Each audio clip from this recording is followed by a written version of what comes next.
पंतप्रधान नरेंद्र मोदी यांनी संसदेत केलेल्या भाषणात ज्यांनी कोविड लसीचे डोस घेतलेत ते बाहुबलीपेक्षा कमी नाहीत असं विधान केलं। अगदी त्याच वेळी उपराजधानीतील LGBT समुदायातील नागरिकांनी लसीचा पहिला डोस घेत आम्ही देखील बाहुबली आहोत या दिशेनं आज पहिलं पाऊल पुढे टाकलंय।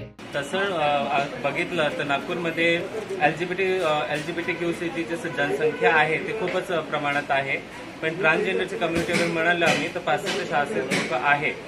तर तरी आता पहिला दिवस आहे कारण आम्ही लसीकरण घेत आहोत।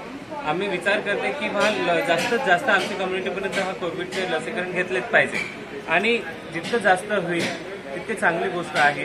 पण मी थँक्स म्हणते की आपले सारथी ट्रस्ट, आपले कलेक्टर साहेब, समाज कल्याण विभाग आणि जिथून आम्हाला आज LMC कडून पण हे लसीकरणचा जो मिळाला सेवा ते खूपच आनंददायक आहे। कोरोनाचं संक्रमण जशी जात पाहून होत नाही तसंच ते लिंग पाहूनही होत नाही। त्यामुळं समाजातल्या सर्वच गटातील लोकांना कोविड प्रतिबंधात्मक लस मिळावी यासाठी सारथी ट्रस्टनं साथ घातली होती। मनपानं त्याला प्रतिसाद देत समाज कल्याण विभागाच्या सहकार्यानं कोविड व्हॅक्सिनेशनचा हा विशेष ड्राईव्ह सुरू केलाय। नागपूर महानगरपालिकेतर्फे नागपुरातले सगळेच 18+ जेवढे काही मेल फिमेल आहे सगळ्यांना आपल्याला कव्हर करायचं आहे आणि त्या पद्धतीने आपण प्रयत्न करतोय। आतापर्यंत जवळपास 7 लाख लोकांचं व्हॅक्सिनेशन आपलं झालं आहे नागपूर शहरात। त्यातील हा सेकंड डोज आहे। फर्स्ट डोजला आपण 3.5 लाखपर्यंत आपण कव्हर केलं आहे। आता गव्हर्नमेंट ऑफ इंडियाकडनं शासनाकडनं आम्हाला इन्स्ट्रक्शन्स आले आहेत की सगळेच लोक इक्वल आहेत, सगळ्यांचं व्हॅक्सिनेशन झालं पाहिजे। सिमिलरली ट्रान्सजेंडर लोकांचं पण झालं पाहिजे।